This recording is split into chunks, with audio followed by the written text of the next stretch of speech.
বিরতির পর স্বাগত। এখন খবর বিস্তারিত। রবিবার আগরতলা টাউন হলে টিজিটি এর 10ম সম্মেলন অনুষ্ঠিত হয়। সম্মেলনে উপস্থিত ছিলেন মুখ্যমন্ত্রী বিপ্লব কুমার দেব সহ অন্যান্যরা। রবিবার রাজধানীর আগরতলা টাউন হলে টিজিটি এর দ্বাদশ সম্মেলন অনুষ্ঠিত হয়। এদিন আয়োজিত সম্মেলনে উপস্থিত ছিলেন মুখ্যমন্ত্রী বিপ্লব কুমার দেব, কৃষিমন্ত্রী প্রণজিৎ সিংহ রায় সহ আরও অনেকে।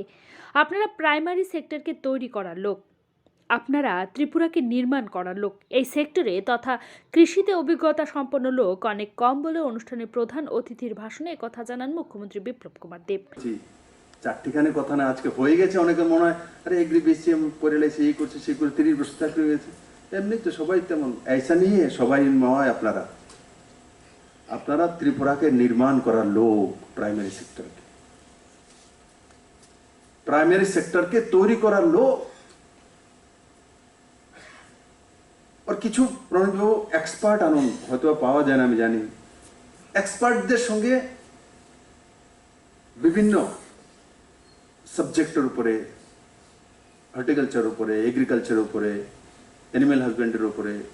আপনাদের সাবজেক্ট নয়, কিন্তু এটা প্রাইমারি সেক্টর, ফিশারির উপরে, ডেয়ারির উপরে। তো তার মধ্যে একদিনের 2 দিনের ওয়ার্কশপ করা, শেয়ার করা, ওর যেই স্কিম সাকসেস হয়ে গেছে সেগুলোকে ইউনিভার্সিটি বা কলেজকে দিয়ে রিসার্চ করা। আপনারা তো বলছেন যে সয়েল হেলথ কার্ড আগে এমনি ছিল না, এবার করেছি, এটা সাকসেস হয়ে গেছে, তো আগে কেন হচ্ছিল না, এখন কিভাবে হলো সেটা দিয়ে দিন না। ইউনিভার্সিটিতে একবার গিয়ে 3-4 জন অফিসার প্রফেসরদের সঙ্গে কথা বলুন, বলে আমরা এটা করেছি, সাকসেস হয়েছি, এখানে যারা এগ্রিকালচার স্টুডেন্ট আছে এটার একটা রিসার্চ করে আমাদের একটা রিপোর্ট দিন। এদের কাছেও চলে গেল, আপনাদের কাছেও ভ্যালুয়েশনে কিছু একটা আসবে, মাইনাস নেই। আপনাদের কাজ করছেন, আজকের ইয়ুথ জেনারেশন জেনে যাবে, ইউনিভার্সিটিতে আলোচনা হবে যে ওই বাবু, ওই স্যার এই কাজটা করেছে, তো সাকসেস নেই। তো ছেলেরা যখন ইয়ুথ জেনারেশন যখন মার্কেটে যাবে, বাজারে যাবে, বলবে, তব আপনার সাকসেস। और সোশ্যাল মিডিয়াতে অ্যাক্টিভ থাকা, এগ্রিকালচারের বিষয়ে আপনারা যা যা করেছেন নেগেটিভ কিছু না লেখা, ভালো কাজ করছেন তো ফেসবুকে, টুইটারে, সবার টুইটার অ্যাকাউন্ট খোলা, ফেসবুকে পেজ খুলে নেওয়া, আর তার মধ্যে দেওয়া আজকে আমি এই কাজ করেছি, এটা করেছি, দেখবেন তার প্রচার হবে। না হলে কি আমরা যে স্পেসটা ছেড়ে দিয়ে কাজ করার পরও যারা আমাদের সমালোচক, আমাদের পেছনে লাগে, ওরা স্পেসটা নিয়ে নেয়। আচ্ছা, উত্তম বাবু তো এই কাজটা করছে না, তাই নিয়ে ওই বেতনটা বেশি লইছে, এই জায়গাতে ডিএটা লয়ে লেছে, অন্যের নামও কম, চিন্তা করেন। তো এরা স্পেসটা নিয়ে নেবে, তার জন্য কোনো মতেই সোশ্যাল মিডিয়ার স্পেস নেগেটিভ লেখার লোকেদেরকে না দেওয়া। আমরা কিন্তু নিজেরা ভুল করি, নিজেরা নেই না, ভালো কাজ করে লিখি না, বলি না। ব্যুরো রিপোর্ট, খবর ত্রিপুরা। রবিবার চৈলাম লীলাদেব স্মৃতি হল করে অনুষ্ঠিত হয় চৈলাম মণ্ডলের সংখ্যালঘু সম্মেলন। উপস্থিত ছিলেন রাজ্যের উপমুখ্যমন্ত্রী জিষ্ণুদেব বর্মন। রবিবার দুপুর 2 কোটিকার চৈলাম মণ্ডলের সংখ্যালঘু সম্মেলন অনুষ্ঠিত হয় লীলাদেব স্মৃতি হল করে। চৈলাম লীলাদেব স্মৃতি হলে সংখ্যালঘু সম্মেলনে উপস্থিত ছিলেন রাজ্যের উপমুখ্যমন্ত্রী তথা চৈলাম বিধানসভা কেন্দ্রের বিধায়ক জিষ্ণুদেব বর্মন। এছাড়া উপস্থিত ছিলেন হজ কমিটির চেয়ারম্যান জসিমউদ্দিন, চৈলাম মণ্ডলের মণ্ডল সভাপতি রাজকুমার দেবনাথ। সংখ্যালঘু সম্মেলন শুরু হওয়ার আগে প্রদীপ প্রজ্বলনের মাধ্যমে সম্মেলনের সূচনা করেন রাজ্যের উপমুখ্যমন্ত্রী জিষ্ণুদেব বর্মন। বীর শহীদদের প্রতিকৃতিতে পুষ্পার্ঘ্য অর্পণ করেন রাজ্যের উপমুখ্যমন্ত্রী সহ অন্যান্য অতিথিরা। আমাদের মাইনরিটি মুসলমান ভাই বোনদের কি করেছে, ভোট ব্যাংকে তৈরি করেছে। দাবি থাকলেও দাবি দেওয়া হতো না, কিছু কিছু দেওয়া হতো, সব পেয়ে গেলে যদি হাতে ছুটে যায়, উন্নতি হয়ে গেলে যদি আমাদের পাত্তা না দেয়, এই চিন্তায় কিছু কিছু কিছু কিছু কাজ করেছে। আপনাদের এখানে এতগুলি লোক মাইনরিটি সম্প্রদায়, একটা ঈদগাহ ছিল না। এখানে সিপিএম মন্ত্রী হয়ে গেছেন, সিপিএম থেকে, কংগ্রেস থেকে মন্ত্রী হয়েছে একবার জোট আমারে। আমি আসার পর, ভারতীয় জনতা পার্টি সরকার আসার পরে একটা ঈদগাহ ব্যবস্থা হয়েছে। 4 বছর ধরে একটা রাস্তার জন্য আপনারা কাঁদছিলেন, বহুদিন ধরে, আর আগে যে রাস্তা, সেই রাস্তা করানো হয়েছে। আমাকে যখন বলা হলো বাজারে বাজারে সোলার লাইট দিতে হবে, আমি বলছি বাজারে বাজারে খালি নয়, মসজিদও লাইট দেওয়া দরকার। সেখানে সমাজের বিশেষ একটা কার্যক্রম হয়, আমাদের মাইনরিটি সমাজের এখানে বিশেষ করে কার্যক্রম হয়, কবরস্থান এবং মসজিদে যেমন সোলার লাইট লেগে। সরকার ক্ষমতায় ছিল, তো সিপিএম এর সরকার ক্ষমতায় 25 বছর থেকে শুধু মুসলমান দরদি বলে বলে আমাদের সংখ্যালঘুদেরকে অনেক পিছিয়ে আমাদের রেখেছিল। তো আমাদের সরকার ক্ষমতায় আসার পরে আমরা প্রথমে যে জিনিসটা লক্ষ্য করতে পেরেছি, আমাদের সংখ্যালঘু ভাই বোনদেরকে এবং আমাদের ছেলে মেয়েদেরকে আমরা প্রথমে যে দায়িত্ব হচ্ছে, আমরা ইসলামিক শিক্ষার সঙ্গে সঙ্গে আমাদের দুনিয়াবী শিক্ষা, এডুকেশন, আমাদের প্রত্যেকটা যাতে ছেলেমেয়েরা সুশিক্ষায় শিক্ষিত হয়ে আমাদের রাজ্যের নাম উজ্জ্বল করতে পারে, তার জন্য আমাদের রাজ্যের মাননীয় মুখ্যমন্ত্রী এবং মাননীয় উপমুখ্যমন্ত্রী মহাশয়রা সবসময় চিন্তা করছেন এবং বিভিন্ন ভাবে আমাদের সরকারি স্কলারশিপ থেকে শুরু করে বিভিন্ন ভাবে আমরা সাহায্যের হাত বাড়িয়ে দিয়েছি আমাদের রাজ্য সরকার, ভারতীয় জনতা পার্টি। ব্যুরো রিপোর্ট, খবর ত্রিপুরা। রবিবার হেপাটাইটিস ফাউন্ডেশন অফ ত্রিপুরা 18তম বার্ষিক রাজ্য সম্মেলন অনুষ্ঠিত হয়। উপস্থিত ছিলেন মন্ত্রীদ্বয় রতনলাল নাথ ও Sushanta Chowdhury. Hepatitis foundation of ত্রিপুরার 18তম বার্ষিক রাজ্য সম্মেলন অনুষ্ঠিত হয় রবিবার। এদিন হাপানিয়াস্থিত আন্তর্জাতিক মেলা প্রাঙ্গণের কনভেনশন সেন্টারে এই বার্ষিক রাজ্য সম্মেলন অনুষ্ঠিত হয়। উপস্থিত ছিলেন শিক্ষামন্ত্রী রতনলাল নাথ, রাজ্যের তথ্য সংস্কৃতি দপ্তরের মন্ত্রী Sushanta Chowdhury, hepatitis foundation of ত্রিপুরার সভাপতি ডাক্তার প্রদীপ ভৌমিক সহ আরও অনেকে। 19 বছর পেরিয়ে কিছুদিনের মধ্যেই 20 বছরে পা দেবে হ্যাপাটাইটিস ফাউন্ডেশন অফ ত্রিপুরা। তাদের রাজ্যব্যাপী যে সামাজিক কর্মকাণ্ড, মানুষকে চিকিৎসা পরিষেবা দেওয়া, বর্তমানে তারা মানুষকে শিক্ষা প্রদানেও প্রবেশ করেছে বলে অনুষ্ঠানের তথ্য ও সংস্কৃতি দপ্তরের মন্ত্রী সুশান্ত চৌধুরী একথা জানান। 19 বছর পেরিয়ে আর কিছুদিনের মধ্যেই 20 বছরে পা দেবে এবং তাদের রাজ্যব্যাপী বিভিন্ন সামাজিক যে কর্মকাণ্ড, মানুষকে চিকিৎসা পরিষেবা থেকে প্রদান করে বর্তমানে তারা শিক্ষা প্রদানেও প্রবেশ করেছে, তাদেরই বিভিন্ন কর্মকাণ্ডের অঙ্গ হিসাবে আজকে রাজ্যভিত্তিক প্রতিনিধিদেরকে নিয়ে যে সম্মেলন, সেখানে উপস্থিত আজকের এই কর্মসূচির উদ্বোধক, এই রাজ্যের শিক্ষা, আইন এবং পার্লামেন্টারি অ্যাফেয়ার্সের মাননীয় মন্ত্রী, আমাদের সকলের প্রিয় শ্রদ্ধাভাজন সম্মানিত রতনলাল নাথ মহোদয়। গুটি গুটি পায়ে এগিয়ে চলছে রাজ্যব্যাপী পরিশ্রমী, উদ্যমী এবং সামাজিক কর্মকাণ্ডে নিজেদেরকে জড়িয়ে রেখে যারা এই ফাউন্ডেশনকে আজকে ত্রিপুরা রাজ্যে একটা উজ্জ্বল সংস্থায় পরিণত করেছেন। আমার প্রিয় বিভিন্ন প্রান্ত থেকে আগত ত্রিপুরার সদস্যগণ। ব্যুরো রিপোর্ট, খবর ত্রিপুরা। রাজ্যের বরিষ্ঠ সাংবাদিক তথা খবর ত্রিপুরা চ্যানেলের কর্ণধার মাহবুব আলমের মাতৃবিয়োগ শনিবার রাত 2:30 নাগাদ। ওনার মৃত্যুতে শোকবার্তা জানিয়েছে বিভিন্ন সংগঠন সহ সামাজিক কর্মীরা। সাংবাদিকের মাতৃবিয়োগ। রাজ্যের বরিষ্ঠ সাংবাদিক তথা খবর ত্রিপুরা নিউজ চ্যানেলের কর্ণধার মাহবুব আলমের মাতৃবিয়োগ হয় শনিবার রাত 2:30 নাগাদ। বয়স হয়েছিল 71 বছর। গত বেশ কিছুদিন ধরে ডায়াবেটিস সহ বার্ধক্যজনিত রোগে ভুগছিলেন সাংবাদিকের মা স্নেহার বেগম। গত এক সপ্তাহ যাবৎ অসুস্থতা ভোগ করায় চিকিৎসা চলছিল রাজধানীর হাপানিয়াস্থিত মেডিকেল কলেজ হাসপাতালে। অবশেষে শনিবার রাত 2:30 নাগাদ তিনি শেষ নিঃশ্বাস ত্যাগ করেন। 71 বছর বয়সে শেষ নিঃশ্বাস ত্যাগ করেন তিনি। মৃত্যুকালে রেখে গেছেন 4 ছেলে ও 4 মেয়েকে। তার মৃত্যুতে তার শোক সন্তপ্ত পরিবার পরিজনদের প্রতি গভীর সমবেদনা প্রকাশ করেছে গোটা খবর ত্রিপুরা পরিবার। রবিবার দুপুরে কুলুবাড়িস্থিত বাড়ির পাশে পারিবারিক কবরস্থানে তাকে কবরস্থ করা হয়। ওনার মৃত্যুতে শোক বার্তা জানিয়েছে বিভিন্ন সংগঠন সহ সামাজিক কর্মীরা। ব্যুরো রিপোর্ট, খবর ত্রিপুরা। রবিবার চরিলাম বিধানসভা কেন্দ্রের উন্নয়নমূলক কাজ ঘুরে দেখলেন উপমুখ্যমন্ত্রী জিষ্ণু দেববর্মন। রবিবার রাজ্যের উপমুখ্যমন্ত্রী জিষ্ণু দেববর্মন চরিলাম বিধানসভা কেন্দ্রের বিভিন্ন উন্নয়নমূলক কাজ ঘুরে দেখলেন। রাজ্যের উপমুখ্যমন্ত্রী জিষ্ণু দেববর্মন প্রথমেই দীর্ঘদিনের চরিলামবাসীর স্বপ্নের মিনি স্টেডিয়াম, সেই মিনি স্টেডিয়ামের কাজ চলছে। দীর্ঘ বাম আমল থেকে চরিলামবাসী দাবি জানিয়েছিল মিনি স্টেডিয়াম করে দেওয়ার জন্য, কিন্তু হয়নি। সেই স্বপ্নের মিনি স্টেডিয়ামের কাজ ঘুরে দেখলেন উপমুখ্যমন্ত্রী। ওনার সাথে ছিলেন হজ কমিটির চেয়ারম্যান জসিম উদ্দিন, চরিলাম মণ্ডলের সভাপতি রাজু কুমার দেবনাথ, এছাড়া উপস্থিত ছিলেন অন্যান্যরা। চরিলাম মিনি স্টেডিয়ামের পর মুক্ত মঞ্চ ঘুরে দেখলেন উপমুখ্যমন্ত্রী। চরিলাম উপস্বাস্থ্য কেন্দ্রের পাশে হচ্ছে গিডের দেওয়া গেস্ট হাউসের কাজ খতিয়ে দেখলেন।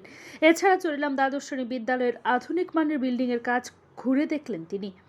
বিভিন্ন উন্নয়নমূলক কাজগুলি একই দিনে ঘুরে দেখে বলেন আরও উন্নয়ন হবে চরিলামে। আজকে আমাদের 19 চরিলাম মণ্ডলের বিধায়ক সারাদিন আমাদের সঙ্গে বিভিন্ন উন্নয়নমূলক কাজের পর্যবেক্ষণ করেন। পাশাপাশি আমাদের চরিলামের যে স্টেডিয়াম গ্যালারি হচ্ছে সেটা দেখেন, তারপরে মুক্ত মঞ্চ ওইটাও খতিয়ে দেখেন। আমাদের এখানে ইলেকট্রিক থেকে গ্রিড থেকে দেওয়া একটা গেস্ট হাউস সেটাও খতিয়ে দেখেন এবং কন্ট্রাক্টর এবং ইঞ্জিনিয়ারের সঙ্গে কথা বলেন। পাশাপাশি আমাদের স্কুলের চরিলাম দ্বাদশ শ্রেণী স্কুলের যে বিল্ডিং যে কনস্ট্রাকশন উঠছে সেটা কতটুকু এগিয়েছে বা কতটুকু পিছিয়ে আছে, কোন জায়গায় সমস্যা, সে সবগুলো জিনিস আছে। ব্যুরো রিপোর্ট, খবর ত্রিপুরা। 15 দফা দাবি নিয়ে সোমবার তৃণমূল কংগ্রেসের তরফ থেকে রাজ্যের প্রত্যেকটি সাব ডিভিশনের মহকুমা শাসকের কাছে ডেপুটেশন দেওয়া হবে। রবিবার সাংবাদিকদের মুখোমুখি এমনটাই জানালেন তৃণমূল কংগ্রেসের রাজ্য দলের কনভেনর সুবল ভৌমিক। 15 দফা দাবি নিয়ে সোমবার তৃণমূল কংগ্রেসের তরফ থেকে প্রত্যেকটি সাব ডিভিশনাল মহকুমা শাসকের কাছে ডেপুটেশন দেওয়া হবে। রাজ্যের আইন শৃঙ্খলা থেকে শুরু করে বিভিন্ন দাবি দেওয়া নিয়ে এই ডেপুটেশন দেওয়া হবে বলে রবিবার সাংবাদিকদের মুখোমুখি হয়ে একথা জানালেন তৃণমূল কংগ্রেসের রাজ্য দলের কনভেনর সুবল ভৌমিক। এর পরিপ্রেক্ষিতে রবিবার বিভিন্ন সাব ডিভিশনাল দলের লোকদের সঙ্গে বৈঠক করে তৃণমূল কংগ্রেস নেতা সুবল ভৌমিক। তিনি জানান সোমবার থেকে ধারাবাহিকভাবে কর্মসূচি শুরু হবে, তা চলবে বেশ কয়েকদিন। না, আমাদের আগামীকাল থেকে শুধু আগামীকালকে নয়, এরপর ধারাবাহিক প্রোগ্রাম। আগামীকালকে আমাদের প্রোগ্রাম, আমরা মহকুমা শাসকের কাছে ডেপুটেশন দেব। 15 দফা দাবি রাজ্যের আইন শৃঙ্খলা থেকে শুরু করে শিক্ষা ব্যবস্থা, স্বাস্থ্য পরিষেবা সব ভেঙে পড়েছে। রাজ্যে মানুষ, সাধারণ মানুষ, খেটে খাওয়া মানুষ আজকে না খেয়ে মরছে, এমন পরিস্থিতি। তো রাজ্যটা একটা বিপর্যয়ের দিকে চলছে। এই মুহূর্তে আমরা 15 দফা দাবি নিয়ে, সব অংশের মানুষ 15 দফা দাবি নিয়ে আমরা আগামীকালকে মিছিল করে গিয়ে আমরা মহকুমা শাসকের কাছে ডেপুটেশন দেব। তারপরেও আমাদের কর্মসূচি আছে। আগামী 1 তারিখে আছে ফাউন্ডেশন ডে, তারপরে 5 তারিখে আপনারা জানেন রাজভবন অভিযান। এর মাঝখানেও আরও কর্মসূচি আছে। ধারাবাহিক কর্মসূচি আমাদের চলবে। আমরা ধারাবাহিক কর্মসূচি নিয়েছি। আজকেও আমরা বৈঠক করেছি, আমাদের নেতৃত্বরা এসছে কলকাতা থেকে, রাজীব বন্দ্যোপাধ্যায়, ওনার সঙ্গে আমার আলোচনা হয়েছে। গতকালকে আমাদের কলকাতায় বৈঠক হয়েছে আমাদের সর্বভারতীয় সাধারণ সম্পাদকের সঙ্গে, সেখানেও আমরা বিস্তারিত আলোচনা করেছি। আমরা এই মাস থেকে, এই কালকে থেকে যে আন্দোলনটা শুরু হবে সেটা ধারাবাহিকভাবে চলবে। আগামী 15-16 মাস আন্দোলন চলবে। ব্যুরো রিপোর্ট, খবর ত্রিপুরা। পূর্ব ঘোষণা অনুযায়ী রবিবার 10 দফা দাবি নিয়ে রাজধানী সিটি সেন্টারের সামনে গণ অবস্থানে বসলো টিইসিসি। পূর্ব ঘোষণা অনুযায়ী 10 দফা দাবি নিয়ে রবিবার 3 ঘন্টার গণ অবস্থানে বসল ত্রিপুরা কর্মচারী সমন্বয় সমিতি। এদিন রাজধানীর সিটি সেন্টারের সামনে সকাল 11টা থেকে শুরু হয় এই গণ অবস্থান, তা চলে দুপুর 2টো পর্যন্ত। এই গণ অবস্থান কর্মসূচিতে অংশ নেয় শিক্ষক কর্মচারীরা। 2 দফা জাতীয় দাবি ও 8 দফা আমাদের রাজ্য শিক্ষক কর্মচারীদের দাবি নিয়ে এই গণ অবস্থানে বসেছি বলে ত্রিপুরা কর্মচারী সমন্বয় সমিতির এক নেতৃত্ব জানান। আমরা 2 দফা জাতীয় দাবি এবং 8 দফা আমাদের রাজ্যের শিক্ষক কর্মচারীদের গুরুত্বপূর্ণ দাবি নিয়ে বাধ্য হয়ে আজকে আমরা 3 ঘন্টার গণ অবস্থান আহ্বান করেছিলাম এবং এই গণ অবস্থান চলছে। যদিও এই গণ অবস্থান শুরু করার ক্ষেত্রে আমাদের কিছু সমস্যা ছিল, এটা মানে কিছুটা ধরুন এএমসির তরফ থেকে একটু আমরা পারমিশন পাইনি এখনও, ফলে আমরা এখানে টেন্ট তৈরি করতে পারিনি। পাশাপাশি এখানে অন্য একটা সরকারি প্রোগ্রাম থাকার কারণে আজকে প্রোগ্রামটা শুরু করতে আমাদের একটু সমস্যা হয়েছে। যাই হোক, আমাদের কমরেডরা তারা আমাদের সাথে সহযোগিতা করছেন। আপনাদেরকেও ধন্যবাদ জানাচ্ছি যে এত কিছুর মধ্যেও আপনারা এসেছেন আমাদের এই কর্মসূচিকে সারা রাজ্যের মানুষের সামনে তুলে ধরার যে প্রয়াস আপনারা নিয়েছেন, এর জন্য সংগঠনের তরফ থেকে আপনাদেরকে অভিনন্দন জানাচ্ছি। 2 দফা জাতীয় দাবির মধ্যে প্রথম দাবি হচ্ছে এনপিএস বাতিল করে পূর্বেকার যে ডিফাইন্ড পেনশন স্কিম এটা চালু করতে হবে। এটা সারা ভারতবর্ষের সমস্ত অংশের শিক্ষক কর্মচারীদের দীর্ঘদিনের দাবি। দ্বিতীয় দাবিটা হচ্ছে যে আউট সোর্সিং, চুক্তি প্রথায় নিয়োগ, এগুলি অবিলম্বে বন্ধ করতে হবে এবং যারা অলরেডি নিযুক্ত হয়েছেন তাদেরকে নিয়মিত করতে হবে। আমরা দাবি জানাবো যে আমাদের রাজ্যের 10,323 শিক্ষক যাদেরকে প্রতিশ্রুতি দেওয়া হয়েছিল তাদের চাকরি রক্ষা করা হবে, কিন্তু আমরা দেখছি যে এখন পর্যন্ত সরকারের কোনো হেলদোল নেই। ফলে ইতিমধ্যেই 117 জন শিক্ষক মারা গেছেন, আরও অনেকে মৃত্যুর সাথে লড়াই করছেন। কাজে আমরা চাইব যে সরকার তার এই অমানবিক যে দৃষ্টিভঙ্গি বা চেহারা, এটা পরিবর্তন করে একটু মানবিক হয়ে যাতে এই পরিবারগুলির কথা ভাবে। আমরা দাবি জানাচ্ছি যে আমাদের রাজ্যে বিদ্যুৎ দপ্তর সহ কিছু কিছু দপ্তরে যাদেরকে 5 বছর পর রেগুলার স্কেল দেওয়ার শর্তে নিয়োগ করা হয়েছিল, তাদের কারো 6 বছর 7 বছর চলছে, কিন্তু দেখা যাচ্ছে তাদেরকে এখনও নিয়মিত বেতনক্রম দেওয়া হচ্ছে না। ফলে আজকের এই গণঅবস্থান থেকে আমরা দাবি তুলব যে এই যে বিভিন্ন দপ্তরে যাদেরকে নিয়োগ করা হয়েছে এবং 5 বছর পর নিয়মিত বেতনক্রম দেওয়া হবে বলা হয়েছিল, তাদেরকে যাতে অতি সত্বর নিয়মিত বেতনটা দেওয়া হয়। এই গণ অবস্থান কর্মসূচিতে শিক্ষক কর্মচারীদের উপস্থিতি ছিল নজর কাড়ার মতো। ব্যুরো রিপোর্ট, খবর ত্রিপুরা। আবারও প্রকাশ্য দিবালোকে হামলা উত্তর রানীরবাজার সিপিআইএম লোকাল কমিটিতে, এমনটাই অভিযোগ এনে সাংবাদিক সম্মেলনের উক্ত ঘটনা তীব্র নিন্দা জানালো দলের নেতৃত্বরা। আবারও প্রকাশ্য দিবালোকে হামলা উত্তর রানীরবাজার সিপিআইএম লোকাল কমিটিতে। রবিবার সকালে 3টি বুথ নিয়ে স্থানীয় গীতা চক্রবর্তীর বাড়িতে মিটিং চলছিল। সেই মিটিংয়ে হঠাৎ একদল গুন্ডা বাহিনী আক্রমণ চালায়। এই ঘটনায় কয়েকজন গুরুতর আহত হয়। বর্তমানে জিবি হাসপাতালে চিকিৎসাধীন রয়েছে একজন। বাকি আহতদেরকে প্রাথমিক চিকিৎসার পর ছেড়ে দেওয়া হয়েছে বলে জানিয়েছে জিরানিয়া মহকুমা সিপিআইএম দলের দায়িত্বে থাকা সুভাষ দে। এই ঘটনার তীব্র নিন্দা জানিয়েছে সিপিআইএম দল। রবিবার সন্ধ্যায় রাজধানীর ভানু ঘোষ স্মৃতি ভবনে আয়োজিত এক সাংবাদিক সম্মেলনে এই ঘটনার তীব্র নিন্দা জানিয়েছে দলের নেতৃত্বরা। তাদের আমরা ডেকেছি খুব জরুরি একটা বিষয় আপনাদের জানানোর জন্য। শুনলেন আজকের একটা ঘটনা, যে ঘটনাটা নতুন ঘটেছে আজকে, কিন্তু এটা ধারাবাহিক চলছে এই ধরনের ঘটনা। আজকের ঘটনাটা মানে সমস্ত সীমা ছাড়িয়ে গেছে অত্যাচার আক্রমণের। সকাল 10টায় উত্তর রানীরবাজার উত্তর বলে আমাদের একটা লোকাল কমিটি আছে। আমাদের কাজকর্ম সম্পর্কে সবাই ওয়াকিবহাল। আমাদের কাজকর্মে তো কোনো গোপনীয়তার ব্যাপার নেই। আমরা জনগণের মধ্যে কাজ করি, জনগণের স্বার্থে কাজ করি এবং এই কাজ আমরা হাজারো বাধা মোকাবেলা করি কাজ করছি এখনো। তো জিরানিয়া মহকুমাতে রানীরবাজার উত্তর লোকাল এলাকার একটা জায়গা বৃদ্ধনগর। ব্যুরো রিপোর্ট, খবর ত্রিপুরা। বিধ্বংসী আগুনে পড়ে যায় জমির ধান। ঘটনা বিরুনিয়া ইস্যুমুখ বিধানসভার সারাসীমা এলাকায়। অগ্নিকাণ্ডের ঘটনায় পুড়ে ছাই জমির ধান। অল্পেতে রক্ষা পেল অন্যান্য কাটা ধানগুলো। কিসের থেকে আগুনের সূত্রপাত জানা যায়নি, তবে অনুমান করা হচ্ছে নাশকতামূলক আগুন। শনিবার গভীর রাতে বিলোনিয়া ঋষ্যমুখ বিধানসভার সারাসীমা এলাকার লোকনাথ আশ্রম সংলগ্ন রাস্তায় এলাকা জুড়ে চাঞ্চল্য সহ রহস্যের গুঞ্জন উঠতে শুরু করেছে। খবর পেয়ে ছুটে আসে বিলোনিয়া অগ্নি নির্বাপক দপ্তরের একটি ইঞ্জিন। এলাকাবাসীর সহযোগিতায় অগ্নি নির্বাপক দপ্তরের কর্মীরা আগুন নিয়ন্ত্রণে আনলেও সম্পূর্ণ ভস্মীভূত হয়ে যায় 1 কানি জমির ধান।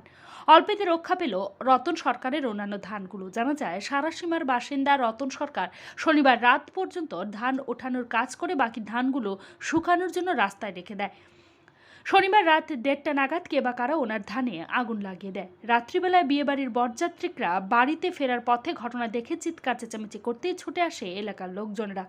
খবর দেওয়া হয় বিলুনিয়া অগ্নি নির্বাপক দফতরে। এলাকাবাসীর সহযোগিতায় অগ্নি নির্বাপক দফতরের কর্মীরা আগুন নিয়ন্ত্রণে আনলেও পুড়ে ছাই হয়ে যায় রতন সরকারের জমি থেকে ওঠানো এককানি জমির ধান। ক্ষয়ক্ষতির পরিমাণ আনুমানিক 20 থেকে 25,000 টাকা বলে জানা যায়। কি হয়েছে ঘটনা? ঘটনাটি সন্ধ্যার সময় জমিন থেকে উঠাইয়া এনে রাস্তা দিছিলাম। এরপরে আমরা ধান রাস্তা দিছি, ভিজা আর কি। এরপরে তো আমরা রাত্রে 11:30 জন্য বাড়িতে ধান লইছি, এবার ঘুমাই গেছি। রাত্রে 1:30 বাজে ফায়ার সার্ভিস আসে, তখন আমরা কইতে পারবো আপনার পেট্রোল মেরে আগুন লাগা দিছি ধানটি পুরো। কে লাগাইছে? ওটা আমরা তো দেখছি না কে লাগাইছে রাত্রেবেলায়। সন্দেহ হয় না কারোরে? না, সন্দেহ হয় না কারোর, রাত্রে কারোর দেখি নেই। এটা কোন জায়গা? এটা সারা সীমা সুকান্তপাড়া। আপনি কি মনে করতেছেন এই বিষয়টা নিয়ে? আমি মনে হচ্ছে লাগাই দিছে মিডিয়া আমদাদনগরের কিছু লোক লাগাইতে পারে, আমরা সন্দেহ আর কি। আপনি মানে রাজনৈতিক কোন দলের সমর্থক? আমরা বিজেপি সমর্থক। আচ্ছা, কোনো সন্দেহ হয় না আপনার? না, এমনি তো কারোর দেখি নাই, এমন কারোর সন্দেহ করেন জানা, কিন্তু আমদাদনগরের দিকে লোক লাগাইছে, এটা সঠিক। এই ব্যাপারে কারে জানাইছেন? আমরা তো মোটামুটি সকালে সবাইকে জানাইছি, বা প্রধান বা আমাদের মন্ডল সভাপতি সবাইরাও জানাইছি। রাত্রেবেলায় ফায়ার সার্ভিস? হ্যাঁ, রাত্রেবেলা আইছি তখন 1টা থেকে 1:30 বাজে। কি পরিমাণ ধান পোড়া গেছে মনে করেন? এখানে এককানি জমির ধান পোড়া গেছে। এককানি জমি? হ্যাঁ। ব্যুরো রিপোর্ট, খবর ত্রিপুরা। আবারও রাজধানীর উমাকান্ত ইংরেজি মাধ্যম স্কুলে ঘটল চুরির ঘটনা। আবারও চুরির ঘটনা ঘটেছে রাজধানীর উমাকান্ত ইংরেজি মাধ্যম স্কুলে। শনিবার রাতের কোনো এক সময়ে স্কুলে এই চুরির ঘটনাটি ঘটেছে। রবিবার সকালে চুরির ঘটনাটি প্রকাশ্যে আসে। এদিন সকালে স্কুলে এসে স্কুলের প্রধান শিক্ষক দেখতে পান তার কম্পিউটারের সিপিইউ চুরি হয়ে গেছে। এছাড়াও আরও ছোট বড় সামগ্রী চুরি হয়ে গেছে বলে জানা গেছে। প্রসঙ্গত, গত 2 মাসের ভিতর পরপর 6 বার চুরি হলো উমাকান্ত ইংরেজি মাধ্যম স্কুলে। লাগাতার চুরির ঘটনায় স্কুলের নিরাপত্তা নিয়ে এখন প্রশ্ন উঠেছে। এই ঘটনায় আতঙ্কিত স্কুলের শিক্ষক শিক্ষিকারাও। আজকে এই গত 2 মাসের মধ্যে আমাদের বিদ্যালয়ে 6 বার চুরি হলো। আজকে আমাদের বিদ্যালয় থেকে আমার রুমের যে সিপিইউটা ছিল, কম্পিউটারের সিপিইউটা চোররা চুরি করে নিয়ে গেছে, এবং এই জন্য আমরা খুব অসুবিধার মধ্যেই পড়ে গেছি। এবং স্কুলে আজকে পরীক্ষা চলছে, আমরা জানি না আমাদের পরীক্ষার দরকারি কাগজপত্রগুলি ঠিকঠাক মতো রাখতে পারবো কিনা। এটা তো নিশ্চয়ই গুরুত্বপূর্ণ জিনিস ছিল, গুরুত্বপূর্ণ জিনিস ছিল, অত্যন্ত গুরুত্বপূর্ণ। আমাদের যেসব ফাইলগুলি ছিল সবই কম্পিউটারের মধ্যে ছিল। আজকে সকালে এসে আমার কিছু কাজ করার কথা ছিল, কিন্তু দুর্ভাগ্যক্রমে এই সিপিইউটি চুরি হয়ে গেছে। স্যার, কোন দিক দিয়ে এসছে চোর? আসলে বিদ্যালয়টা খুব সুরক্ষিত নয়, বিদ্যালয়ে ঢোকার পথে অনেকগুলি রাস্তা আছে, কিন্তু কোন দিক থেকে ঠিকঠাক এসেছে বলা খুব কঠিন। তো সাধারণত তারা দোতলাতে উঠে যায় দড়ি বেঁধে, এবং সেখান থেকে চুরি করে। ব্যুরো রিপোর্ট, খবর ত্রিপুরা। রবিবার রাজধানীর মেলার মাঠস্থিত পরমার্থক সাধক সঙ্গে অনুষ্ঠিত হয় গীতা জয়ন্তী। সম্প্রতি রাজধানীর মেলার মাঠ স্থিত পরমার্থ সাধক সঙ্গে গীতা জয়ন্তী অনুষ্ঠিত হয়। আর এই উৎসবেই বিশেষ শ্রী শ্রী গীতা মহাযজ্ঞ করার সিদ্ধান্ত নেওয়া হয়। এই সিদ্ধান্তকে মান্যতা দিয়ে রবিবার মেলার মাঠ স্থিত পরমার্থ সাধক সঙ্গে গীতা বিশেষ মহাযজ্ঞের আয়োজন করা হয়। এদিন 24টি কুণ্ড ও একটি প্রধান কুণ্ডের মধ্যে এই যজ্ঞ করা হয়। এছাড়াও কিছু ব্রতী আছে, তারা সাকল্য দিয়ে এই যজ্ঞ করেছে বলে পরমার্থ সাধক সংঘের মহারাজ জানান। এদিন এই মহাযজ্ঞকে ঘিরে মন্দিরে ভক্তদের ভিড় লক্ষ্য করা গেছে। আমাদের গীতা জয়ন্তী উৎসব একটা হয়েছে এখানে, সেটা হচ্ছে মার্গশীর্ষ শুক্লা একাদশী, যেটা আমাদের গত 14ই ডিসেম্বর অনুষ্ঠিত মানে পড়েছিল তারিখটা। ওই দিনে আমরা সম্পূর্ণ গীতা পারায়ণ করেছি সমেতভাবে, এবং তদ উপলক্ষে আজ শ্রী শ্রী গীতা মহাযজ্ঞ অনুষ্ঠিত হচ্ছে। এবং এটা আমাদের 108টা কুণ্ড আছে, শঙ্কর 24টা কুণ্ড আছে, 24টা কুণ্ড এবং একটা প্রধান কুণ্ড যজ্ঞকুণ্ড করা হয়েছে। এছাড়াও আরও কিছু ব্রতী আছে যারা সাকল্য ইত্যাদি দিয়ে তারা ওই যজ্ঞে আহুতি দেবেন। এবং আমাদের গীতার মধ্যে যে 700টি শ্লোক রয়েছে, প্রত্যেকটা শ্লোক আমরা উচ্চারণ করব, এবং পরে ওম নমো ভগবতে বাসুদেবায় সহা এই মন্ত্র সহযোগে যারা যজ্ঞে কুণ্ডের সামনে বসেছেন তারা ওই যজ্ঞ কুণ্ডে তারা আহুতি দেবেন। আর যারা ব্রতী হয়ে আলাদা হয়ে বসেছেন তারা ওটা অন্য একটা থালার মধ্যে রাখবেন, এবং অন্তিমে সমাপ্তিতে তারা ওই যজ্ঞকুণ্ডে প্রধান যে যজ্ঞকুণ্ড সেখানে তারা আহুতি নিজের হাতে দেবেন। কত সময় চলবে এই যজ্ঞ? এই যজ্ঞটা এখন প্রারম্ভ হচ্ছে এবং পঞ্চদেবতার উপাসনা পুজো করা হবে, সংকল্প করা হবে এবং কিছুক্ষণের মধ্যে এটা শুরু হয়ে যাবে। চলবে কত সময়? চলবে প্রায় বিকেল 4টা লাগে, বিকেল 4টা থেকে 5টার মধ্যে সমাপ্ত। ব্যুরো রিপোর্ট, খবর ত্রিপুরা। রবিবার বিশালগড় সাংস্কৃতিক সংস্থার মুক্তমঞ্চের শহীদ বিপিন রাওয়াতকে শ্রদ্ধাঞ্জলি জ্ঞাপন এবং বিশালগড় পৌর পরিষদের 11 নং ওয়ার্ডের নবনির্বাচিত কাউন্সিলরকে সংবর্ধনা দেওয়া হয়। রবিবার সকালে বিশালগড় সাংস্কৃতিক সংস্থার মুক্তমঞ্চে বিপিন রাওয়াতের শ্রদ্ধাঞ্জলি জ্ঞাপন ও বিশালগড় পৌর পরিষদের 11 নং ওয়ার্ডের কাউন্সিলর রতন দেবকে সংবর্ধনা দেওয়া হয়। বিশালগড় সাংস্কৃতিক সংস্থার মুক্তমঞ্চে উপস্থিত ছিলেন বিশালগড় সাংস্কৃতিক সংস্থার হাইপার কমিটির চেয়ারম্যান তাপস কুমার দেবরায়। এছাড়া উপস্থিত ছিলেন বিশালগড় সাংস্কৃতিক সংস্থার সম্পাদক স্বপন কুমার রায়, বিশালগড় সাংস্কৃতিক সংস্থার সহসভাপতি অসিত দেব সহ অন্যান্যরা। প্রথমে বিপিন রাওয়াতের প্রতিকৃতিতে শ্রদ্ধাঞ্জলি জ্ঞাপন করেন সংস্থার সদস্যরা। তারপর বিশালগড় সাংস্কৃতিক সংস্থার আজীবন সদস্য রতন দেব, তিনি বর্তমানে বিশালগড় পৌর পরিষদের 11 নং ওয়ার্ডের কাউন্সিলর নির্বাচিত হয়েছে, তারই সুবাদে আজ সংবর্ধনা দেওয়া হয় বিশালগড় সাংস্কৃতিক সংস্থার উদ্যোগে। সংবর্ধনা অনুষ্ঠানকে কেন্দ্র করে বিশালগড় যোগাসন কেন্দ্রের যোগা প্রশিক্ষণ নিরঞ্জন ভট্টাচার্যের তত্ত্বাবধানে পায়েল দাস এবং রাহিম আলম যোগা প্রদর্শন করেন। এই দুজন বিশালগড় সাংস্কৃতিক সংস্থার যোগা প্রশিক্ষণ কেন্দ্র থেকে জাতীয় স্তরে যোগা প্রতিযোগিতা প্রতিনিধিত্ব করেছে। আজ বিশালগড় সাংস্কৃতিক সন্ধ্যার শ্রদ্ধাঞ্জলি জ্ঞাপন এবং পৌর পরিষদের কাউন্সিলরকে সংবর্ধনা অনুষ্ঠানে সংস্থার সদস্যরা উপস্থিত ছিলেন। বিশালগড় যোগা প্রশিক্ষণ কেন্দ্রের ছাত্রছাত্রীরা ও অভিভাবকরা উপস্থিত ছিলেন বিশালগড় সাংস্কৃতিক সংস্থার মুক্ত মঞ্চে। শিক্ষার্থীরা এবং অভিভাবকরা আমি প্রথমে যথাযথ স্থানে প্রণাম, প্রীতি এবং শুভেচ্ছা জানাই। আমি আজকে খুবই অভিভূত যে আমার সংস্থা আমাকে এই সম্মানটুকু করেছেন। আমি এই সম্মানটুকু পেয়েছি ঠিকই, কিন্তু আমি আরো ঋণী হয়ে গেলাম সংস্থার কাছে। আমি শুধু আপনাদের কাছে এইটুকু বলবো যে আমি আমার যে কোয়ালিটি, আমার যে যোগ্যতা থেকে বিশালগড়বাসী আমাকে অনেক অনেক দায়িত্ব দিয়ে রেখেছে। আমি সেইভাবেই চলবো এবং আমি আমার সংস্থার এই সাংস্কৃতিকটাকে খুব প্রিয় এবং অন্তর দিয়ে আমি ভালোবাসি। আমি যেখানে যাই বিশালগড়বাসীও জানে যে আমি সংস্থার একজন সদস্য। আমি যেখানে যাই আমি চেষ্টা করব যে সংস্থার মান সম্মান যাতে আরো এগিয়ে নিয়ে যেতে পারি। ব্যুরো রিপোর্ট, খবর ত্রিপুরা।